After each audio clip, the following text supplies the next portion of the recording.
السلام علیکم۔ آج کی اس ویڈیو میں بات کریں گے کہ قوم عاد پر اللہ نے عذاب کب، کیوں اور کس وجہ سے نازل کیا کہ وہ پوری دنیا کے لیے نشان عبرت بن گئے۔ اگر آپ بھی عبرت حاصل کرنا چاہتے ہیں تو اس ویڈیو کو پورا ضرور دیکھنا۔ تو چلیے شروع کرتے ہیں آج کی ویڈیو۔ دوستو، قوم عاد یہ لوگ بت پرست اور بہت بد اعمال اور بد کردار تھے۔ اللہ تعالیٰ نے اپنے پیغمبر حضرت ہود علیہ السلام کو ان لوگوں کی ہدایت کے لیے بھیجا، مگر اس قوم نے اپنے تکبر اور سرکشی کی وجہ سے حضرت ہود علیہ السلام کو جھٹلا دیا اور اپنے کفر پر اڑے رہے۔ حضرت ہود علیہ السلام بار بار ان سرکشوں کو عذاب الہی سے ڈراتے رہے، مگر اس شریر قوم نے نہایت ہی بے باکی اور گستاخی کے ساتھ اپنے نبی سے یہ کہہ دیا کہ کیا تم ہمارے پاس اس لیے آئے ہو کہ ہم ایک اللہ کو پوجیں اور جو ہمارے باپ دادا پوجتے تھے انہیں چھوڑ دیں؟ تو لاؤ جس کا ہمیں وعدہ دے رہے ہو اگر سچے ہو۔ آخر عذاب الہی کی جھلکیاں شروع ہو گئیں۔ 3 سال تک بارش ہی نہیں ہوئی اور ہر طرف قحط اور خشک سالی کا دور دورہ ہو گیا، یہاں تک کہ لوگ اناج کے دانے دانے کو ترس گئے۔ اس زمین کا یہ دستور تھا کہ جب کوئی بلا اور مصیبت آتی تھی تو لوگ مکہ معظمہ جا کر خانہ کعبہ میں دعائیں مانگتے تھے تو بلائیں ٹل جاتی تھیں۔ چنانچہ ایک جماعت مکہ معظمہ گئی۔ اس جماعت میں مرثد بن سعد نامی ایک شخص بھی تھا جو مومن تھا، مگر اپنے ایمان کو قوم سے چھپائے ہوئے تھا۔ جب ان لوگوں نے کعبہ میں دعا مانگنی شروع کی تو مرثد بن سعد کا ایمانی جذبہ بیدار ہو گیا اور اس نے تڑپ کر کہا کہ اے میری قوم، تم لاکھ دعائیں مانگو مگر خدا کی قسم اس وقت تک پانی نہیں برسے گا جب تک تم اپنے نبی حضرت ہود علیہ السلام پر ایمان نہ لاؤ گے۔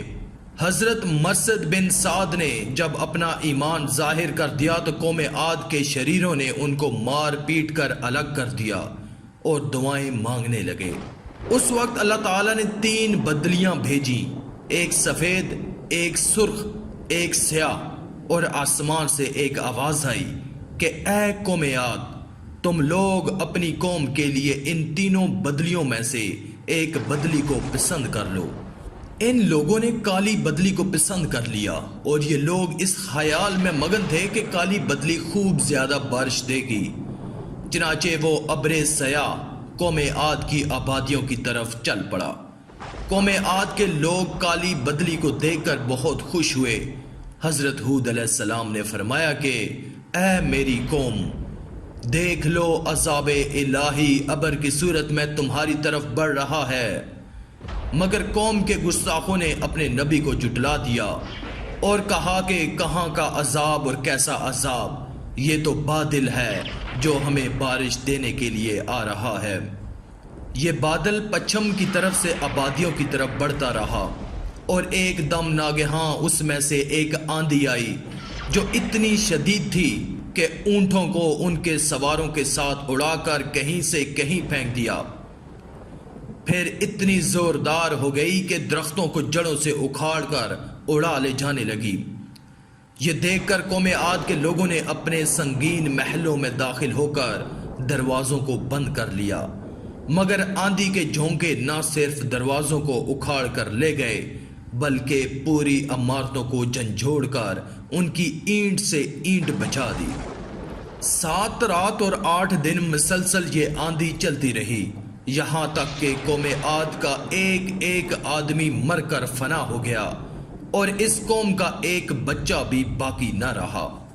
جب آندھی ختم ہوئی تو اس قوم کی لاشیں زمین پر اس طرح پڑی ہوئی تھیں جس طرح کھجوروں کے درخت اکھڑ کر زمین پر پڑے ہوں۔ چنانچہ ارشاد ربانی ہے، اور رہے عاد وہ ہلاک کیے گئے نہایت سخت گرجتی آندھی سے، وہ ان پر قوت سے لگا دی 7 راتیں اور 8 دن لگاتار۔ تو ان لوگوں کو ان میں دیکھو بچھڑے ہوئے گویا وہ کھجور کے ڈنڈ یعنی سوکھے تنے ہیں، گرے ہوئے تو تم ان میں کسی کو بچا ہوا دیکھتے ہو؟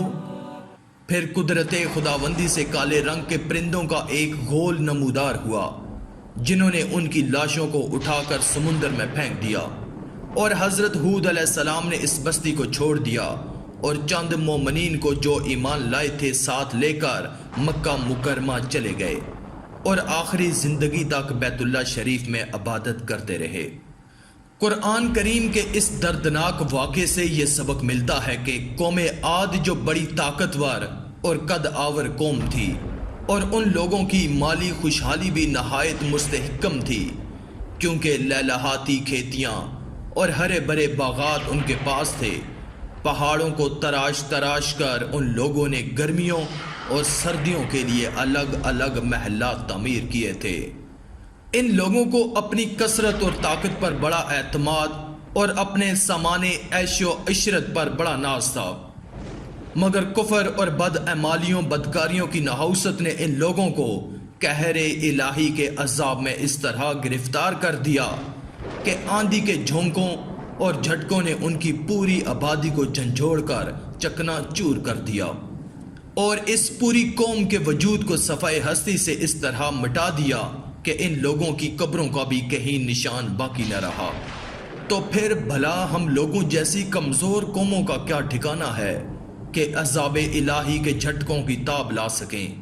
اس لیے جن لوگوں کو اپنی اور اپنی نسلوں کی خیر و بقا منظور ہے، انہیں لازم ہے کہ وہ اللہ اور اس کے رسول کی نافرمانیوں اور بدعمالیوں سے ہمیشہ بچتے رہیں، اپنی کوشش اور طاقت کے مطابق اعمال صالحہ اور نیکیاں کرتے رہیں، ورنہ قرآن مجید کی آیتیں ہمیں جھنجھوڑ کر یہ سبق دے رہی ہیں کہ نیکی کی تاثیر آبادی اور بدی کی تاثیر بربادی ہے۔ قرآن مجید میں ہے، یعنی بہت سی بستیاں اپنی بدکاریوں اور بدعمالیوں کی وجہ سے ہلاک و برباد کر دی گئیں، اور ایک اور آیت میں ہے کہ اور اگر بستیوں والے ایمان لاتے اور ڈرتے تو ضرور ہم ان پر آسمان اور زمین سے برکتیں کھول دیتے، مگر انہوں نے تو جھٹلایا تو ہم نے انہیں ان کے کیے پر گرفتار کیا۔ آج کی اس ویڈیو میں تھا بس اتنا ہی۔ مزید اسلامی ویڈیوز حاصل کرنے کے لیے ہمارے اس چینل کو سبسکرائب کر دیں اور ساتھ میں موجود بیل کے آئیکن کو دبا کر آل پر کلک کر دیں۔ شکریہ۔